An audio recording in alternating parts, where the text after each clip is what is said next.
पांच मारूफ हिस्से हैं इंसान की।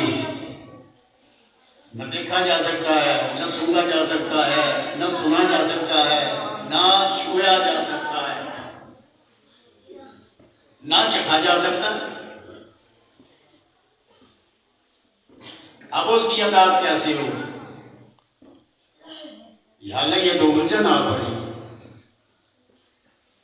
तूने तो 3 क्लासेस में 3 हिस्सों में अदात का हुक्म दिया है। हम तो पहले हिस्से में ही फंस गए। इससे आगे जाए तो कैसे जाए? तेरी अदात कैसे होगी हमें नहीं मालूम, हम नहीं जानते। तेरी अदात की अव्वलियत है तो फरमाया घबराता क्यों है? अगर मैं बनाने में अव्वल हूं तो कोई बनने में भी तो अव्वल है ना। सुभान अल्लाह।